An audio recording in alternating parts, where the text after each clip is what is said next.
अब अपने क्वेश्चन की प्रॉब्लम को बताएं। जैसे 16.1 है, उसमें कह रहा है कि using binomial theorem write down the expansion of the following. क्या आपको इसका एक्सपेंशन लिख के समझाना पड़ेगा कि आप कर लेंगे?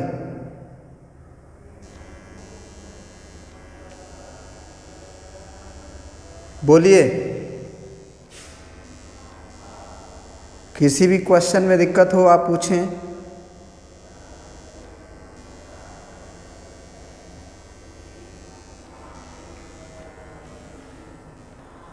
चलिए, सेकेंड का एक्सरसाइज तुम्हारा हो गया 16.1 आर.डी. शर्मा।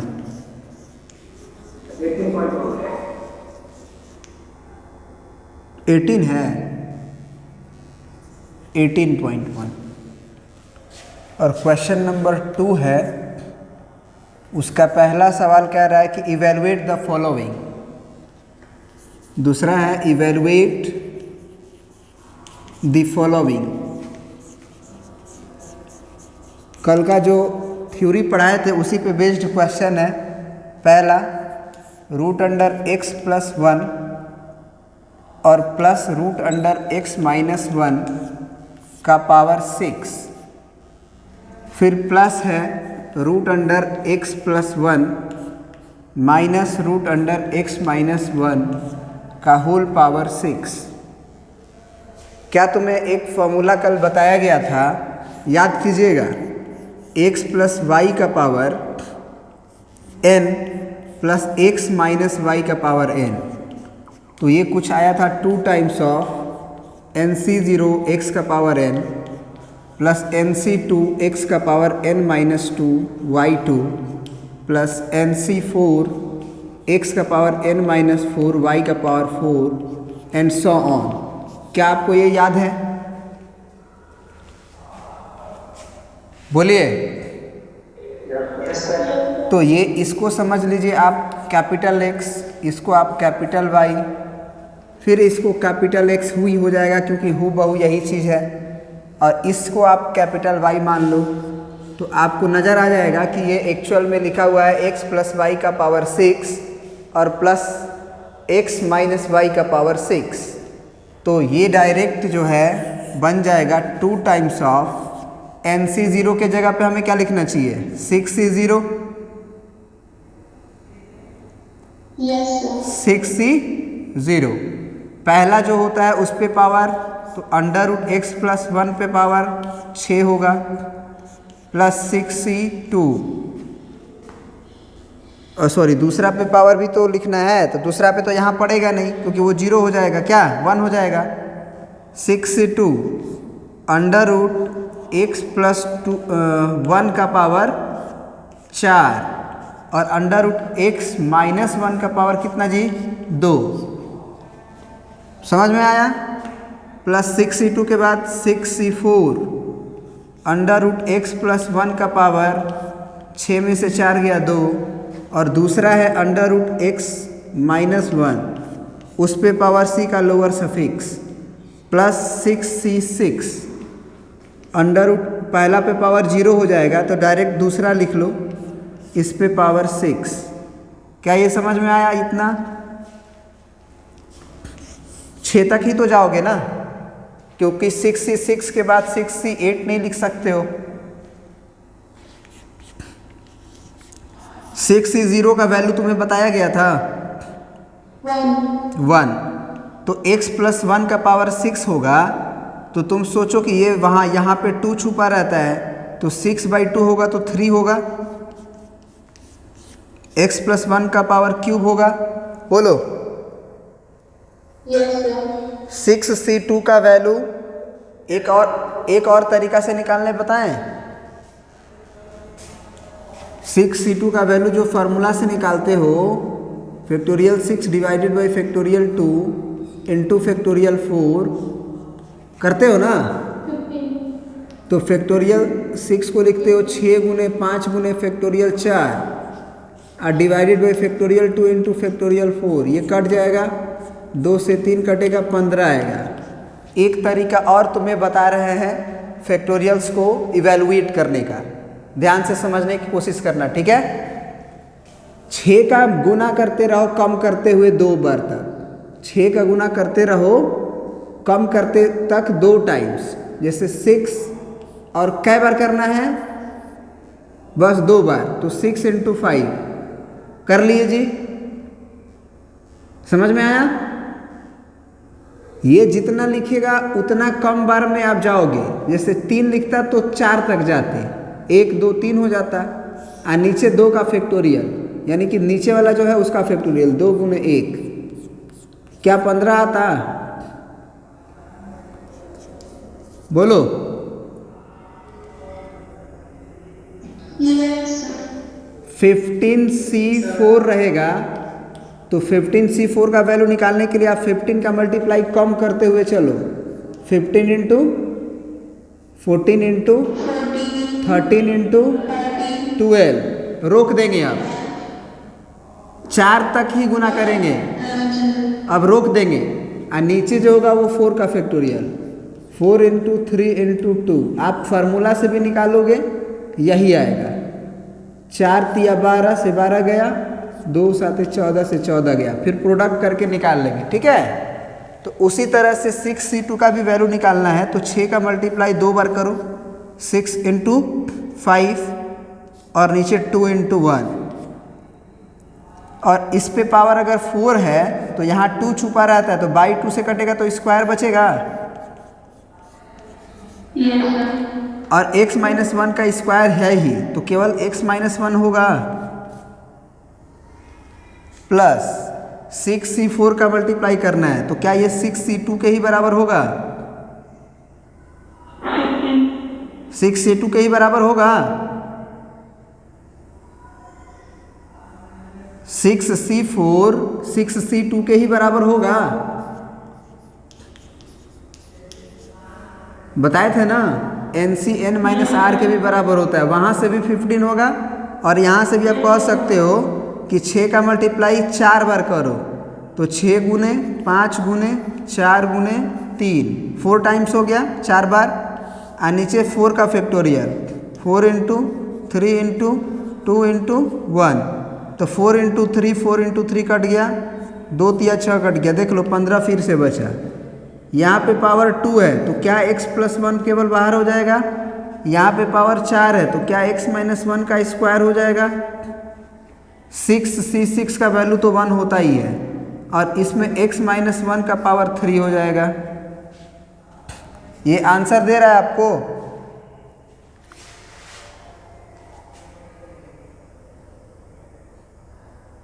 सिंप्लीफाई करके दिया है क्या?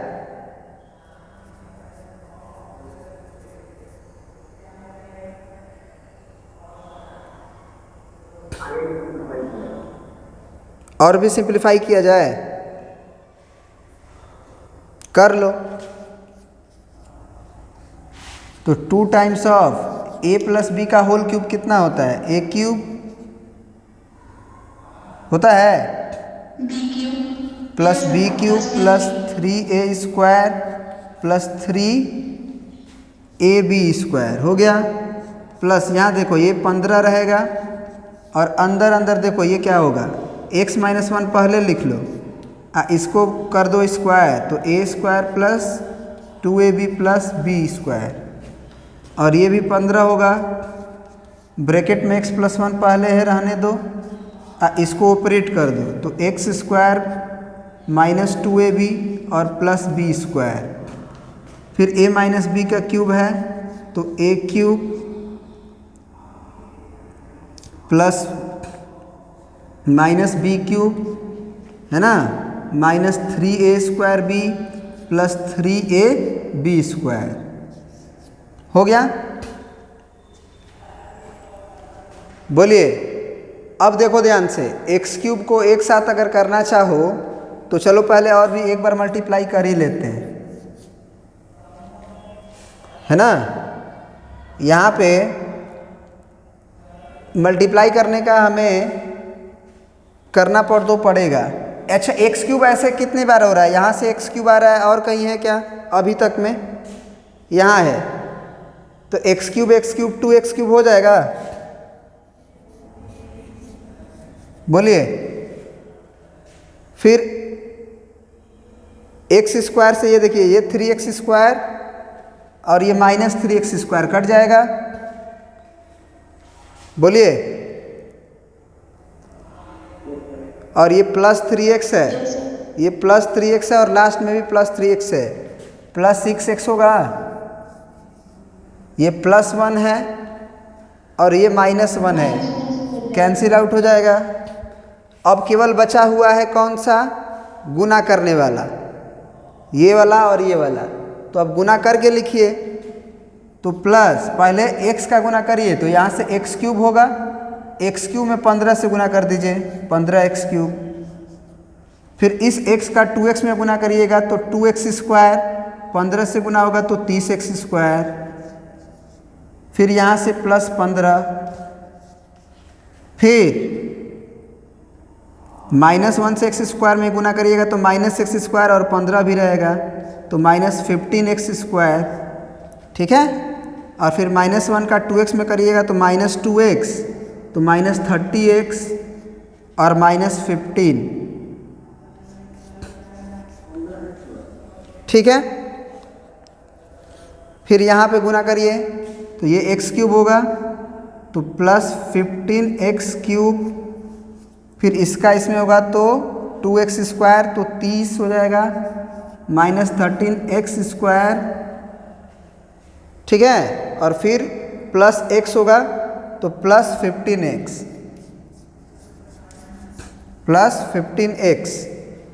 अब x² से करोगे तो 15x² +15x²। फिर -2x होगा तो 30x -30x और फिर +15। अच्छा हुआ जो हम लोग कैलकुलेशन कर लिए थे। अब देखिए यहाँ पे अब क्या हो रहा है एक्चुअली, यहाँ से x³ वाला को एक साथ करो, यहाँ से 2x³ है, यहाँ से 15x³ है और वहाँ से भी प्लस ही 15x³ है, तो 15 15 30 और 2 32x³ होगा कि नहीं होगा? बोलो, होगा ना? तो 2 × 32x³ सही है। यहाँ x³ है 15, ये 2x³ है और यहाँ से ये 15x³ है, तो 15 15 30 और 2 32x³ हुआ। x² वाले को समेटने का कोशिश करो। ये देखो, ये +30x² है और यहाँ -30x² है, कट जाएगा। ठीक है। ये -15x² है और ये +15x² है, ये भी कैंसिल आउट हो जाएगा। ठीक है। जितना कैंसिल हो रहा है काटो। ये +15 है, ये -15 है, ये भी कट जाएगा। ठीक है। और बचा कौन? ये -30x है और यहाँ पे 15x है, और कहीं है क्या कुछ? चलो x² को पॉप क्लब करते हैं, जितना बचा हुआ दिख रहा है। यहाँ x² अभी नहीं दिख रहा है, यहाँ x² वाला कहीं दिख रहा है जी कि गायब हो गया सब? x² वाला गायब हो गया ना? Yes sir. x वाला ढूंढो। यहाँ से +6x है, यहाँ से -30x है, कितना हुआ?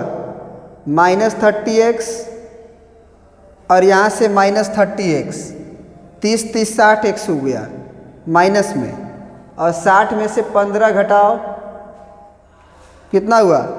45x और ये भी 6 और घटाओ तो 39x।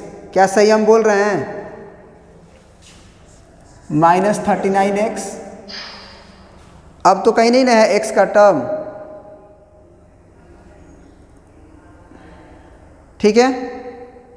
और लास्ट में एक ठो देख लो, 15 बचा हुआ है, 15 बचा हुआ है ना? Plus 15 Yes, sir. हो गया। अब 2 से मल्टी आंसर क्या दिया, यही दिया है कि अलग दिया है?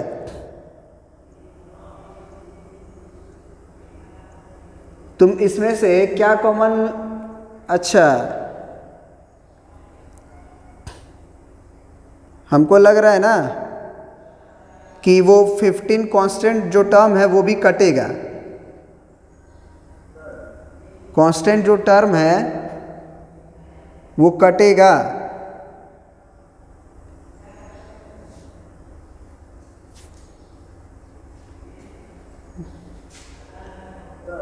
यहाँ से हल्ला ना करें प्लीज़।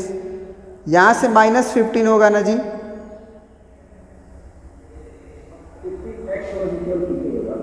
क्या कर सकते हैं एक्चुअली, यहाँ पे 15x होगा क्योंकि ये x बन जा x और 15 तो 15x हुआ, ठीक है ना। और वो 15 से कटेगा नहीं, वो -15 अब +15 से कट जाएगा क्या जी?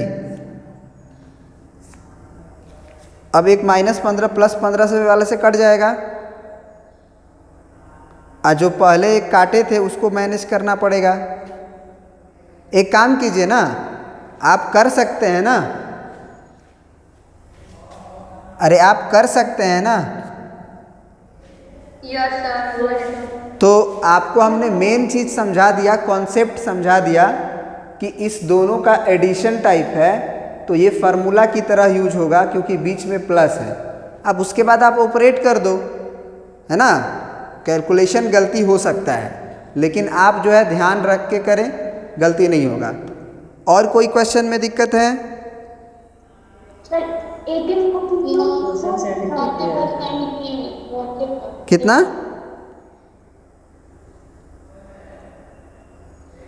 इसको छोड़ो ना, इसको कर लेना।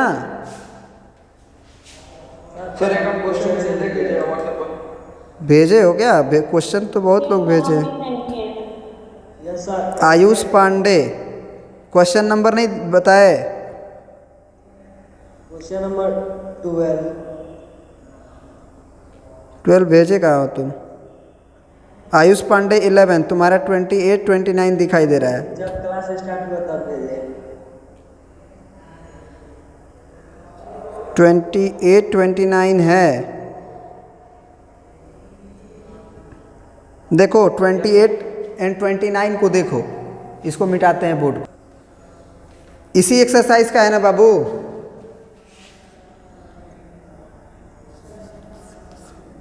Ayush, yes sir. इसी एक्सरसाइज का है ना? RS अग्रवाल का है।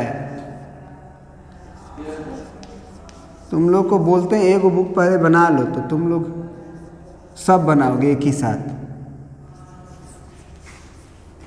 Independent of x in the following in the expansion. तुम्हारा एक बुक बनाओ ना, उसमें भी तो इस तरह का क्वेश्चन मिलेगा ही, ऐसा थोड़ी एक उसमें नहीं मिलेगा।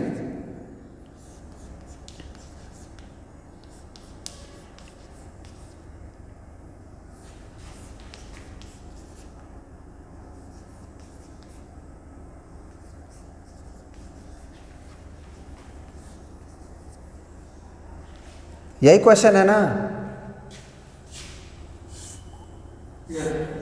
अब इसको RS अग्रवाल लिखना पड़ेगा हमको। चलो कोई दिक्कत नहीं है। Find the term independent of x in the expansion 1 + x + 2x cube bracket में 3x² - 1/3x का पावर 9। सबसे पहली बात हमें ये बताओ आप कि इंडिपेंडेंट ऑफ x का मतलब समझते हो? यस सर, उसमें उस वाले टर्म में x नहीं होगा। हाँ, x का मल्टीपल नहीं होना चाहिए, मतलब कांस्टेंट टर्म कह सकते हो। Yes sir. या फिर आप कह सकते हो कि coefficient of x to the power 0, yes sir. ये भी बोल सकते हो क्योंकि x का पावर 0 का कोफिशिएंट जो होता है, जैसे मान लो ये है 2x² है, 3x है, +5 है, हम पूछेंगे कि कांस्टेंट टर्म क्या है, तो कहोगे सर 5 है। हम बोलेंगे coefficient of x to the power 0 क्या है, तो x का पावर 0 मतलब x से इंडिपेंडेंट टर्म, वो भी 5 ही बोलोगे। तो ये बस बात समझ लो। अब आ जाओ क्वेश्चन पे, बहुत ध्यान देने वाली बात है। सबसे पहले तो इसको रहने दो, ये पहली बात तो तुम्हें ये क्लियर होना चाहिए कि ये दोनों का जब मल्टीप्लाई कर लोगे उसके बाद जब जो टर्म मतलब एक्सपेंड होने के बाद जो आएगा उसमें तुमको कांस्टेंट टर्म चाहिए। तो सबसे पहले ना इसको ऑपरेट करने का कोशिश करो। इसमें यहाँ भी x दिखाई दे रहा है और यहाँ भी x दिखाई दे रहा है। कुछ ऐसा करो यहाँ पे कि केवल एक जगह जो है 1 बन जाए और दूसरे जगह x हो, कोई दिक्कत नहीं है। सबसे पहली बात तो यहाँ पे तुम क्या करो कि 1 प्लस एक्स प्लस 2x³ को ऐसे ही रहने दो, और यहाँ पे क्या करो, इसमें से अंदर ही अंदर एक ब्रैकेट बना लो होल पावर 9 करके, और अंदर ही अंदर 1/3x को कॉमन ले लो। तो 1/3x को अगर कॉमन ले लोगे, -1/3x को कॉमन ले लो अंदर ही अंदर, तो यहाँ क्या बचेगा 1/3x की जगह पे 1 बचेगा क्योंकि माइनस कॉमन ले चुके हो, और प्लस की माइनस ऐसे देखो, अगर तुम जबरदस्ती कोई चीज़ कॉमन लिए हो तो तुमको अगला में उसे मेंटेन करना पड़ेगा। या फिर अगर देखो कॉमन अगर नहीं लेना चाहते हो तुम एलसीएम ले लो, ज़्यादा टेंशन ना रहेगा। वैसे कॉमन लेना और भी क्वेश्चंस में इजी रहता है क्योंकि हर क्वेश्चन में एलसीएम नहीं हो पाएगा। ये पावर 9 था, हमने एलसीएम ले लिया 3x, सॉरी कितना आएगा एलसीएम जी, 6x आएगा। अब यहाँ हो जाएगा कितना बताओ, 9x³ और माइनस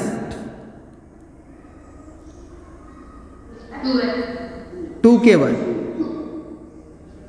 होगा ना। अब 1 प्लस x प्लस 2x³ और यहाँ पे जो 6x आएगा उस पे पावर 9 भी तो जाएगा। इस 6x का पावर 9 जाएगा कि नहीं जाएगा, बोलो। यानी कि यहाँ पे उसको लिखेंगे मान लो तो 1/6x का पावर 9, 6 पे भी पावर 9, मतलब ऐसे 6x का होल पावर 9 को बाहर कर लिए और यहाँ पे लिख दिए केवल क्या, अगर तुम माइनस भी कॉमन ले लो यहाँ से, तो यहाँ मान लो हम माइनस कॉमन ले लेते हैं, तो यहाँ क्या बचेगा ज़रा बताओ हमें, 2 - 9x³ का होल पावर 9। ये माइनस को हम लोग गायब भी कर सकते थे, लेकिन ये पावर 9 है, जब माइनस कॉमन लेंगे तो वो 9 बाहर कर देगा माइनस को। बोलो समझ में आया? अब जरा समझना, अब यहाँ पे जरा समझने की कोशिश करना, नहीं तो समझ में नहीं आएगा। पहले बता देते हैं, समझ में नहीं आएगा पहले बता देते हैं। इसमें देखो,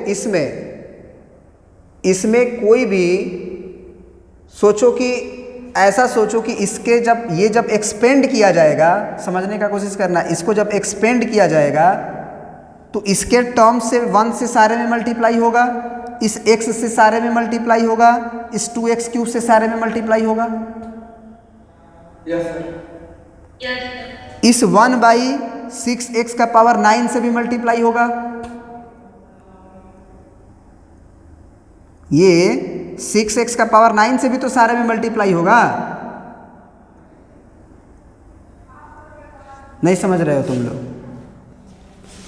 इसको इसके अंदर मल्टीप्लाई कर दो तो ये क्या बनेगा बताओ, -1/6x का पावर 6 का पावर 9 और इस पे पावर 9 बनेगा ना, फिर माइनस एगो x कट जाएगा। तो जरा हमें बताओ, चाहे काटो मत, ऐसे ही लिखो, -6x का होल पावर 9 बचेगा ना, बोलो, प्लस फिर माइनस 2/6x का होल पावर 9 बचेगा ना, ये 2x³ के साथ। बोलो ऐसा होगा कि नहीं होगा? और यहाँ पे बताना 2 - 9x का पावर 3 पे होल पावर 9। अब तुम सोचो, अब अपना दिमाग लगाओ कि जब ये एक्सपेंड हो जाएगा उसके बाद, ये जब एक्सपेंड हो जाएगा उसके बाद इस 1/6x का होल पावर 9 से सब में मल्टीप्लाई होगा, फिर इससे भी सब में मल्टीप्लाई होगा, फिर इसमें से भी सब में मल्टीप्लाई होगा। तो अगर हमको कोफिशिएंट ऑफ x का पावर 0 चाहिए तो सोचो कि इससे भी इसके सारे टर्म में मल्टीप्लाई होगा, है ना? इस पहले वाले से भी इसके सारे टर्म में मल्टीप्लाई होगा। तो हमारा रिक्वायरमेंट अंदर से क्या लेने की होगी ताकि हमको x का पावर 0 का कोफिशिएंट मिले? यहाँ पे x का पावर 9 दिख रहा है, तो x का पावर अगर 9 मिलेगा तभी तो ये x का पावर 9 कैंसिल आउट करेगा। इसका मतलब कि इसमें से हमको x का पावर 9 का कोफिशिएंट ढूंढना है ना। इसमें से हमको x का पावर 9 का ना कोफिशिएंट ढूंढना है, जिसको इससे मल्टीप्लाई करेंगे तो वो कोफिशिएंट बनेगा x का पावर 0 का। बोलो बोलो, नहीं समझ रहे हो तुम लोग? अरे भाई हम ये बोल रहे हैं कि जब इसको एक्सपेंड करोगे तो इस पे पहला पे पावर जाएगा, दूसरे पे भी पावर जाएगा, लेकिन जब एक्सपेंड करोगे तो इधर वाले इसके पावर से x पे कोई फर्क नहीं पड़ेगा, x का पावर घटेगा बढ़ेगा नहीं। लेकिन इस पे जब पावर दोगे तो x पे पावर घटेगा बढ़ेगा। तो हमको तो ये बात पता है ना कि जब ये एक्सपेंड होगा तो एवरी एंड ईच टर्म का पावर जो x का होगा वो अलग अलग होगा। इसके ईच टर्म का जो एक्सपेंशन होगा, इस एक्सपेंशन में ईच टर्म का पावर x का अलग अलग होगा। बोलो उसमें से हमको कौन चाहिए? जब पहले की बात कर रहे हैं तब, क्योंकि इसका सारा में मल्टीप्लाई होगा, फिर इसका भी सारा में मल्टीप्लाई होगा, फिर इसका भी सारा में मल्टीप्लाई होगा। तो अंदर से हमको x का पावर 9 चाहिए, काहे कि x का पावर 9 यहाँ वाला और x का पावर 9 यहाँ वाला कट जाए और x का पावर 0 का कोफिशिएंट मिले। फिर हम लोग फिर इसमें आएंगे, इसके एक्सपेंशन में फिर ढूंढेंगे कि इससे भी सारे में मल्टीप्लाई होगा। तो कौन ऐसा टर्म है जिसमें कि ये जाए तो कांस्टेंट टर्म बना ले, वो वाला केवल लिखेंगे, फिर ये वाला में लिखेंगे। तो पहले इसमें लिख लें क्या? तो वो हम लिखने जा रहे हैं। आप समझना चाहते हैं समझिए, नहीं समझना चाहते हैं कोई दिक्कत नहीं है। -1/6 का पावर 9 आएगा, ये तो पक्की बात है। x का पावर, चलो हम कोफिशिएंट अभी नहीं लिखते हैं, बस आपको समझाने के लिए x का पावर 9 भी लिख देते हैं, क्योंकि कोफिशिएंट जब लिखते हैं तो x का पावर 9 नहीं लिखते हैं। -1/6 का पावर 9, x का पावर 9, ये दिखाई दिया। अब आप हमें बताएं कि इस पे पावर क्या आना चाहिए कि x पे पावर 9 आ जाए? 3 आना चाहिए। yes, sir. इसका मतलब हमको 9c3 लिखना चाहिए ना, और 2 पे पावर हो जाएगा 9 में से 3 गया 6, और -9x² पे पावर क्या हो जाएगा? सॉरी 9x³ पे पावर कितना हो जाएगा? दूसरे पे पावर कितना जाता है? c का लोअर सफिक्स 3। बोलिए।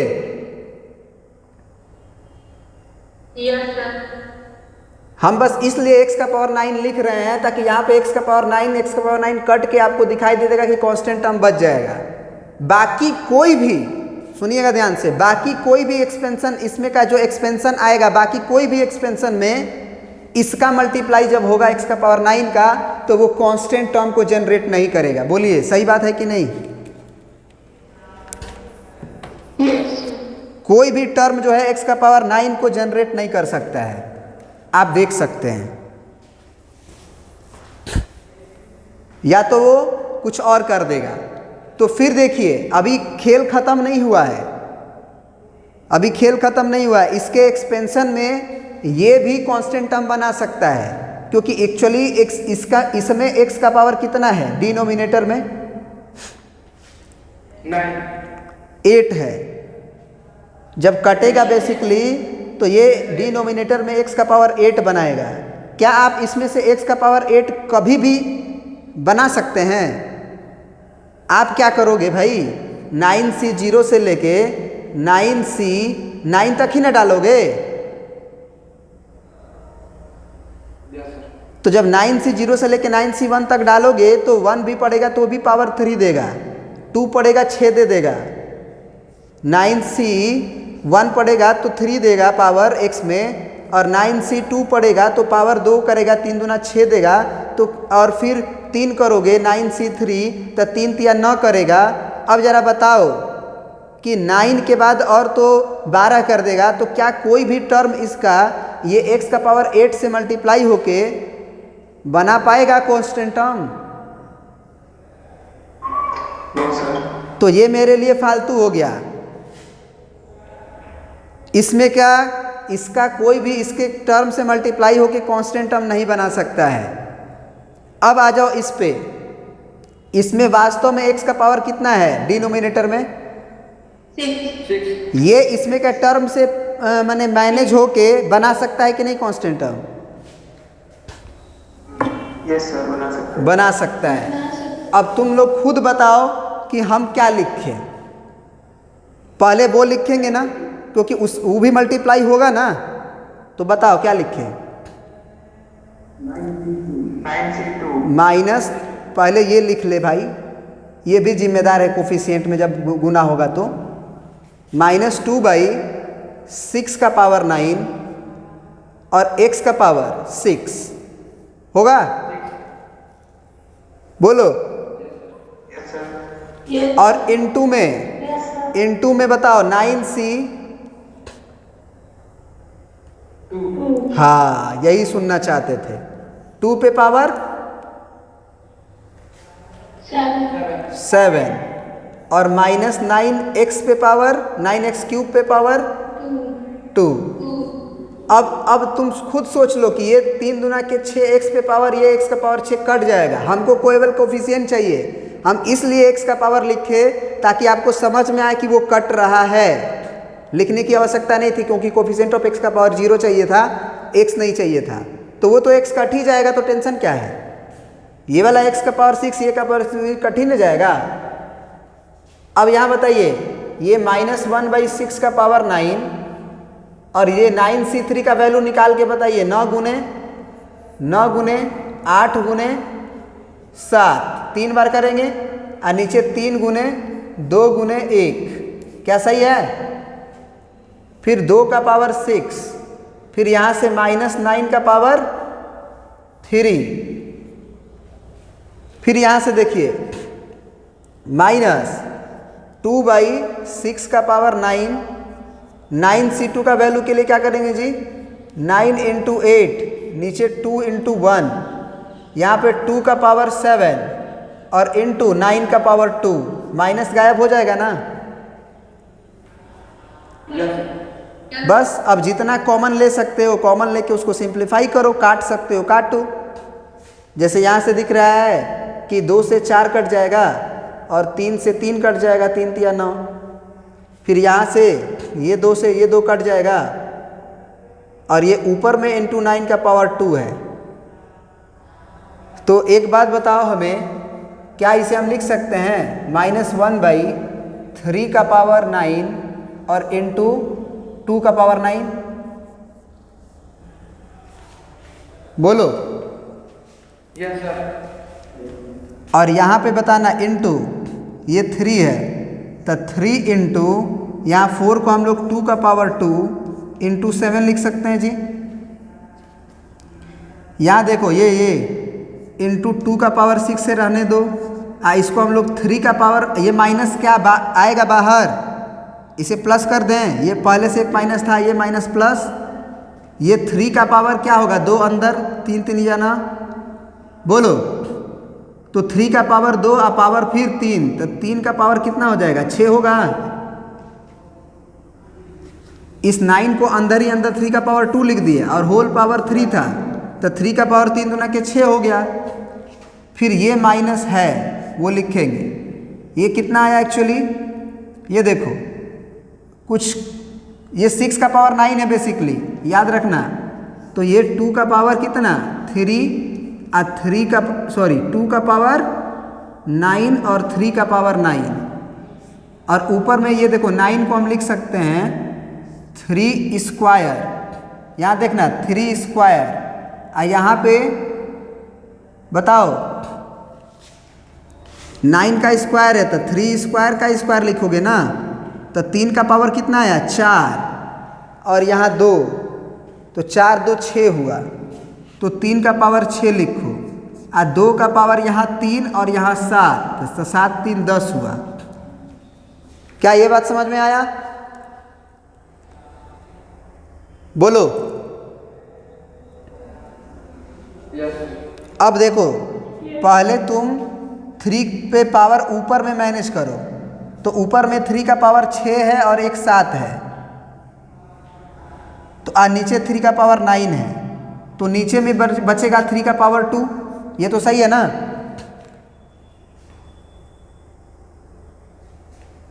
नीचे में बचेगा ना 3 का पावर 2। अब यहाँ बताओ कि 2 पे पावर जो है बेसिकली ऊपर में आ रहा है 6 और 2 8, 8 और नीचे में 9, तो नीचे में 2 बचेगा। ठीक है, माइनस, हाँ बोलिए, ठीक तो जा रहे हैं? अब यहाँ देखिए, यहाँ पे डिनोमिनेटर में 3 का पावर कितना बचेगा? यहाँ 6 है, यहाँ 9 है, तो नीचे में 3 बचेगा, ऊपर में 2 बचेगा, क्योंकि 2 का पावर 10 है, 2 का पावर 9 है। तो ये सबसे फाइनल कैलकुलेशन ये हुआ। अब इसको अगर आप थोड़ा और सिंप्लीफाई करना चाहें तो 1/3 3 जा 9 और 18 हो जाएगा, और -2/27 हो जाएगा। क्या इसका कैलकुलेशन आप कर सकते हैं? Yes sir. तो करके कर लीजिए। अब इसमें भी अगर एलसीएम लेने में ज़्यादा दिक्कत हो रहा है तो आप देख सकते हैं कि 9 कॉमन है, 1/9 कॉमन ले लीजिए। तो 1/9 कॉमन लीजिएगा तो क्या बचेगा? 1/2 -2/3 होगा। अब एलसीएम ले लीजिए, तो 1/9 और एलसीएम हो गया 6, तो ये हो गया 3 - 4, तो कितना आया जी? -1/54। आंसर देखिए है क्या भैया? अग्रवाल वाले हो गया आंसर? 17/54। कितना दिया है? कितना दिया है? 17/54। 17 ऊपर आ रहा है। 17 अच्छा, ये 7 छूट गया बेटा, देखो इधर, ये 7 छूटा हुआ है, देख रहे हो? इस 7 का कैलकुलेशन तो हम लोग किए ही नहीं ना है। पहला टर्म में 7 छूटा हुआ है, तो ये 7 आएगा ना। यस। अब ऊपर में अगर 7 आया तो यहाँ पे 7/2 होगा, और फिर यहाँ पे कितना हो जाएगा जी? 7 या के 21, 21 में से 4 गया 17, आया -17/4 54। यही आंसर था ना? चलिए ठीक है, मिला लीजिए आप लोग।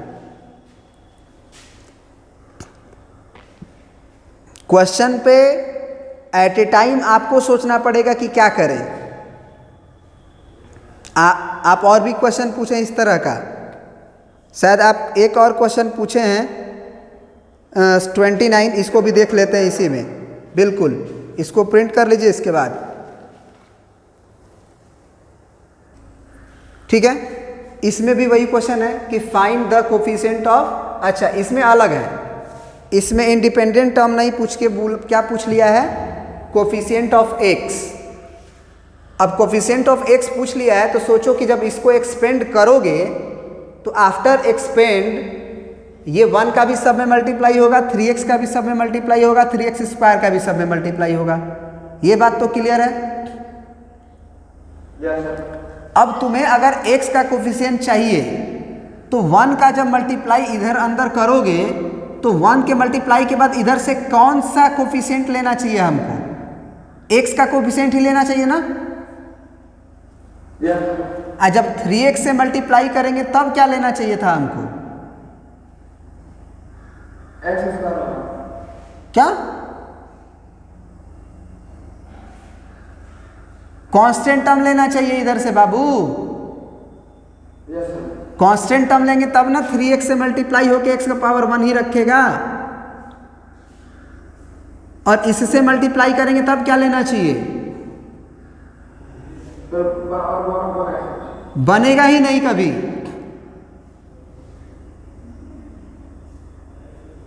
इसका कोई भी टर्म है उससे अगर तुम 7x स्क्वायर से मल्टीप्लाई करोगे तो x का पावर 2 से ही कोफिशिएंट शुरू होगा, 2 3 4 5 ऐसे बढ़ेगा, x बन ही नहीं सकता है। क्या समझ पाए जो हम बोले? Yes sir.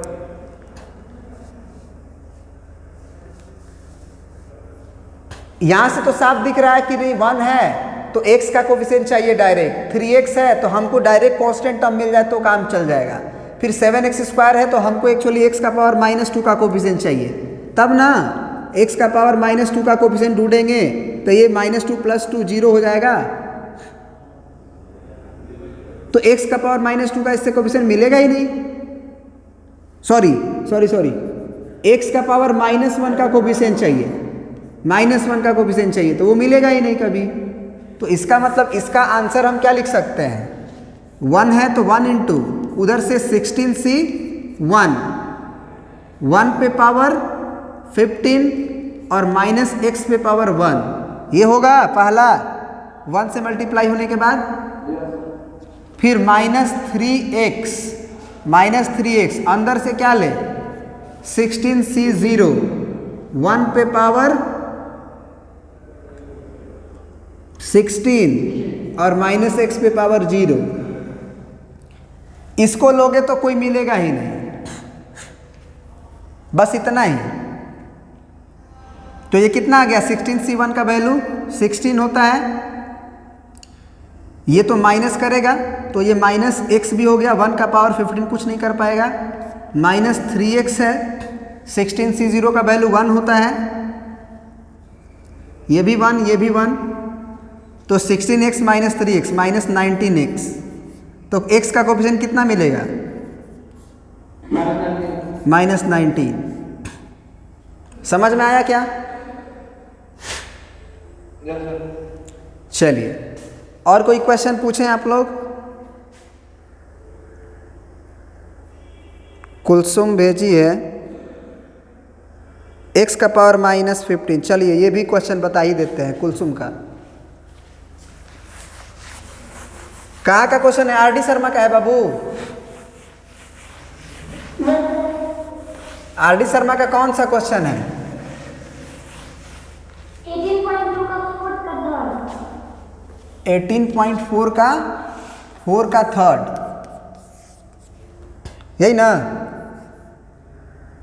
18.2। सॉरी 18.2। क्या कोफिशिएंट चाहिए था? हाँ। x का power -15 in the expansion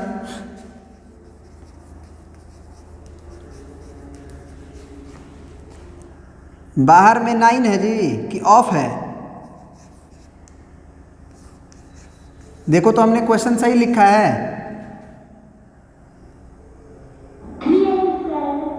3x square है और यहाँ क्या है? -2 है। बड़ा स्टाइलिश तुम्हारा 2 है। यहाँ पे पावर 10। वो 2 है कि a है?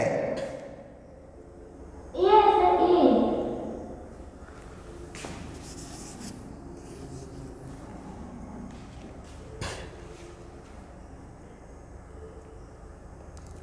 सबसे पहले देखो, कभी भी कोफिशिएंट निकालना हो एक रामबाण तरीका सीखो कि x का अगर कोफिशिएंट चाहिए तो इसमें से एक ठो को कांस्टेंट बना दो, या तो इसको भी कांस्टेंट बना दो या x को कांस्टेंट बना दो, किसी एक को बना दो।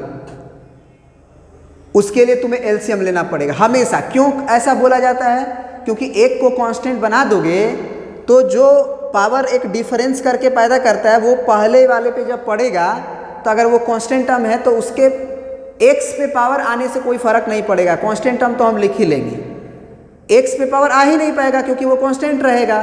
दूसरा अगर x है तो अकेला x पे आएगा तो हम मैनेज कर लेंगे। क्या ये बात समझ में आ रहा है? तो हमेशा एक अपना दिमाग में मोटो रखना कि इन दोनों में से एक ठो को x से फ्री कर देना है। तो वो कैसे करेंगे? तो हमको x का पावर -15 का कोफिशिएंट चाहिए तो ऐसे लिखेंगे, कोफिशिएंट ऑफ x का पावर -15 इन। इसमें अगर हम एलसीएम लें, जरा बताना, एलसीएम लें तो ये 3x³ का होगा एलसीएम 3x³। यहाँ से 3 3 जा 9, x का पावर 5 होगा क्या? और -a होगा क्या?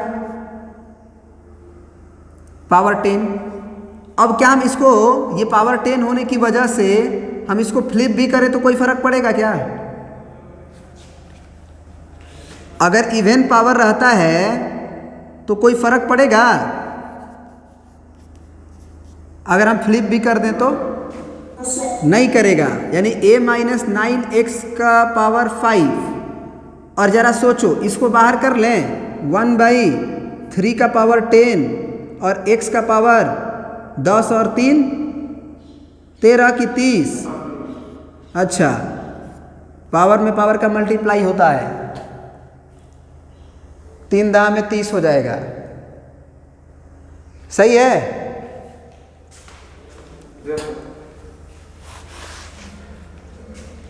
1/3 का पावर 10, x का पावर 30 और एक अलग ब्रैकेट में कितना ना, इसको फ्लिप कर दो, a - 9x का पावर 5 होल पावर 10। अब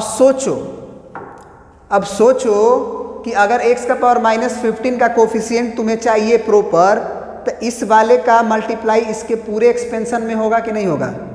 ये जब एक्सपेंड हो जाएगा उसके हर एक एक्सपेंड में इस टर्म का मल्टीप्लाई होगा कि नहीं होगा?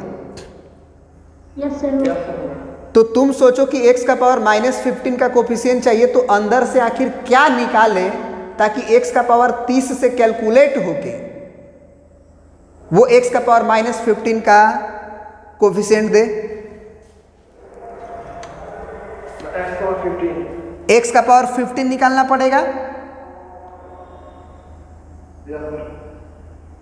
सोच के देखो ना, क्योंकि x का पावर 15 निकालेंगे तो नीचे वाला x का पावर 15 से गायब हो जाएगा, नीचे x का पावर 15 बचेगा तो x का पावर -15 आएगा। सिंपल सी लॉजिक है।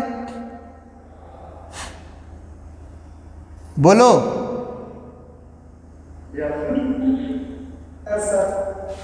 तो कोफिशिएंट ऑफ x का पावर -15 के लिए इन 1/3 का पावर 10, x का पावर 30 इंटू केवल क्या लिखे बोलो? हमको अंदर से क्या लेना है भैया? 15 का। तो 15 पावर कब आएगा अंदर से? जब यहाँ पावर 3 जाएगा, 9x का पे पावर 3 जाएगा तभी तो 5 या 15 होगा।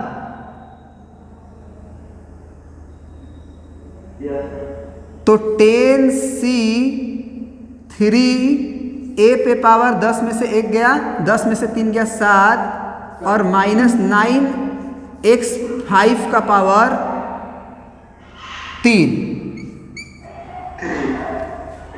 अब देख लो तुम, x का पावर 15 और यहाँ से x का पावर 30 कैलकुलेट होके x का पावर -15 दे देगा ना। तो आंसर क्या लिख देंगे? 1/3 का पावर 10 और इंटू 10c3 का वैल्यू बताओ, 10 गुने 9 गुने 8, 3 बार मल्टीप्लाई और नीचे 3 × 2 × 1 होगा। 3 × 2 × 1, धीरे कितना भी बोलेंगे आवाज इतना ही निकलेगा। यहाँ पे क्या करें बोलो, a का पावर कितना 7 और यहाँ -9 के पावर कितना आएगा जरा बता दो हमें, 3 आएगा। समझे? बस हो गया आंसर। हाँ, और थोड़ा सा सिंप्लीफाई करना चाहते हो तो करो। कैसे करोगे? ये माइनस बाहर आ जाएगा ना, बोलो। और ये देखो, ये 3 3 जा 9 होगा और 2 4 जा 8 होगा। तो एक्चुअल में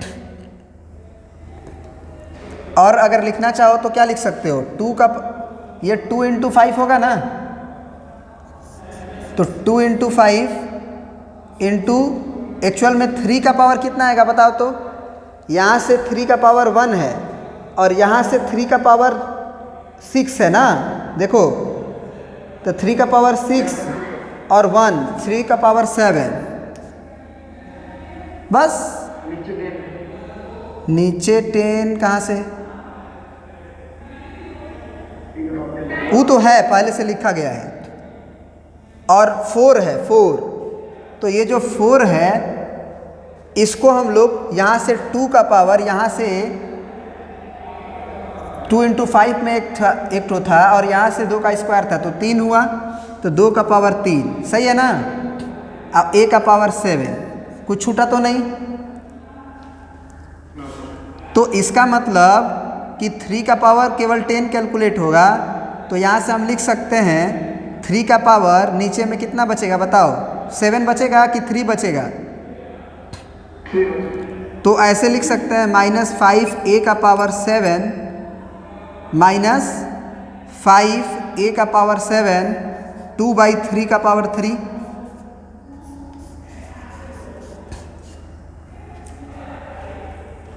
सही है? चलो और भी पूछो।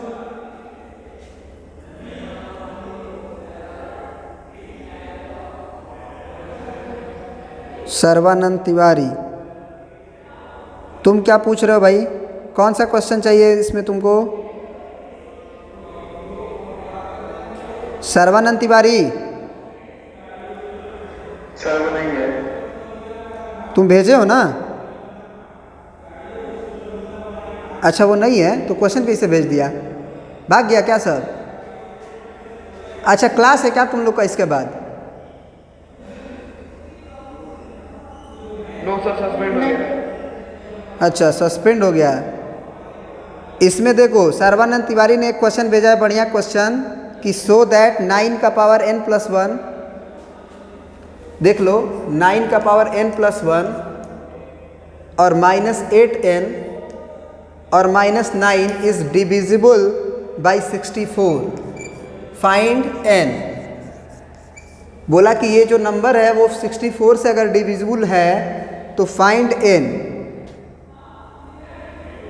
नहीं, आपको सॉरी, n जो है इंटीजर है। n क्या है भाई?